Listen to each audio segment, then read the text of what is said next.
Manusia ramai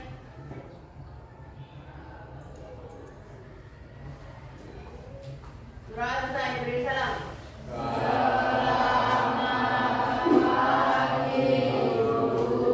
Selamat pagi anak-anak, gimana kabarnya hari ini? Baik. Sehat? Sudah siap belajar geografi?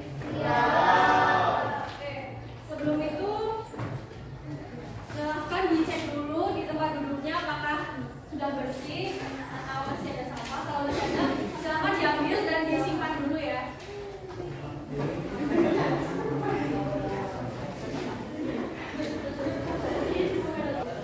Oke, sudah. Hari ini kelas 10-6 yang tidak masuk ada? Lagi? Ini oke.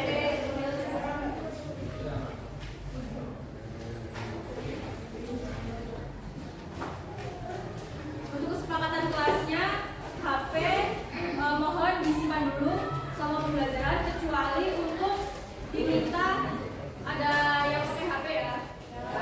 Oke. Kemarin kita belajar apa sih anak-anak? Prinsip. Oke. Prinsip geografi itu ada berapa? Empat. Apa aja? Oke.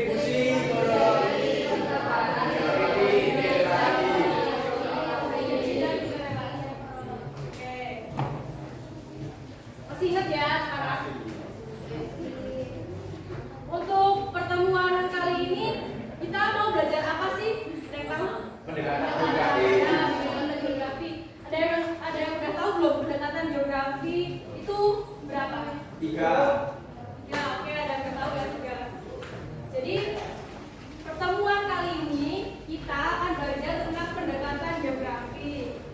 Sebelumnya, tujuan pembelajaran pada pertemuan kali ini yang pertama yaitu peserta didik diharapkan dapat menjelaskan pengertian 3 pendekatan dalam geografi. Selanjutnya, mengidentifikasi 3 pendekatan dalam geografi, yaitu ada pendekatan spasial, ekologi, dan konteks wilayah. Selanjutnya, menganalisis fenomena geosfer menggunakan 3 pendekatan geografi dan menyajikan hasil kajian pendekatan geografi dalam bentuk tulisan atau presentasi visual. Oke, yang pertama ada pendekatan peruangan atau pendekatan spasial. Pendekatan peruangan itu memperhatikan lokasi, distribusi, persebaran, keterjangkauan, dan pola peruangan. Jadi pendekatan peruangan ini itu memfokuskan ke letak atau di mana suatu fenomena terjadi. Jadi suatu fenomena terjadi itu dapat dikaji melalui pendekatan peruangan. Mempelajari dan menganalisis persamaan dari perbedaan fenomena geosfer dalam ruang. Misalnya faktor lokasi, kondisi alam, kondisi air, kondisi udara, dan lain sebagainya.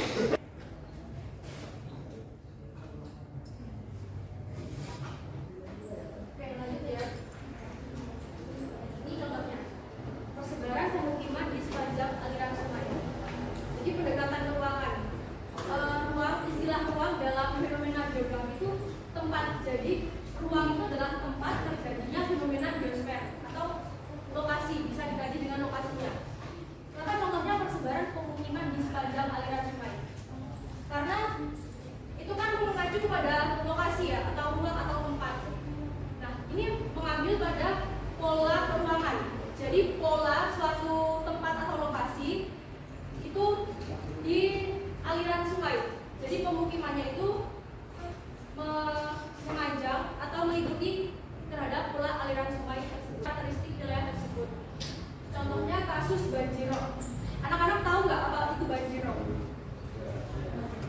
Banjirop itu banjir yang terjadi di wilayah pesisir karena suatu wilayah itu tidak lebih tinggi dari air pasang yang datang. Jadi wilayah itu tuh termasuk rendah. Nah, air pasangnya itu yang datang tuh tinggi, jadi dia kena banjir kan wilayahnya.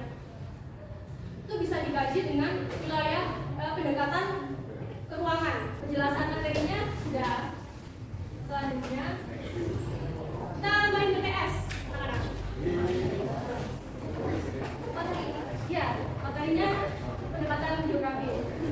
Jadi nanti pembagian kelompoknya itu tempat duduk ya.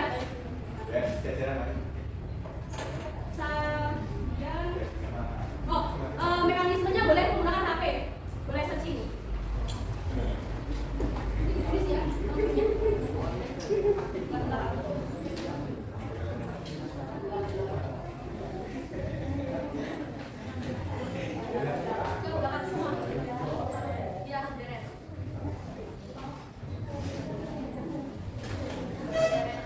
Sebelum mengerjakan, apakah dari penjelasan materi ada yang ditanyakan? Ya.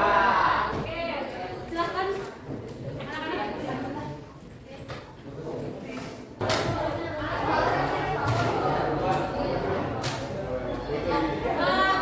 Anak-anak kelompoknya dari sini ya, kelompok 1, kelompok 2, kelompok 3, kelompok 4.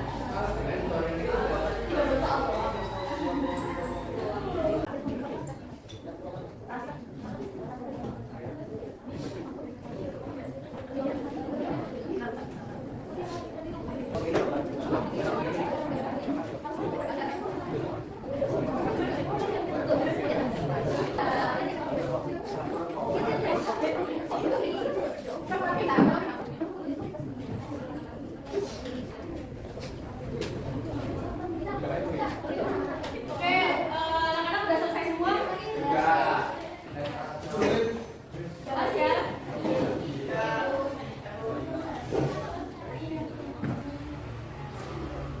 Pendekatan yang digunakan untuk membagikan perbedaan karakteristik antar wilayah. Kewilayahan. Nomor 7, jika terjadi gempa bumi di wilayah pesisir yang padat penduduk, pendekatan geografi apa yang paling tepat untuk menganalisis dampak penyebab dan perbedaan kerentanan wilayah? Oke, kewilayahan.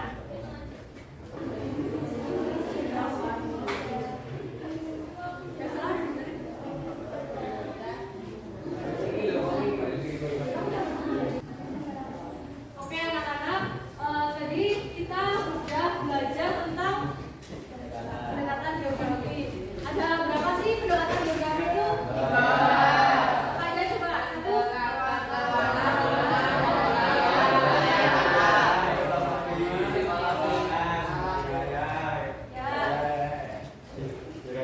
Oke, dari ketiga pendekatan tadi, apakah ada yang masih bingung?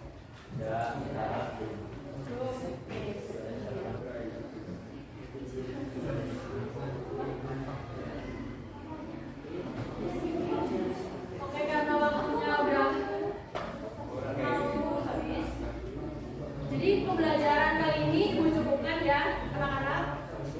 Untuk pekan depan kita akan apa?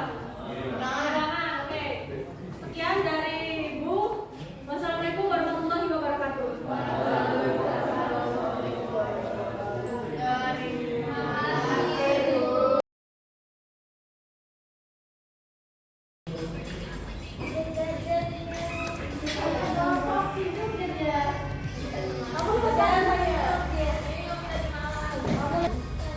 Semua tuh.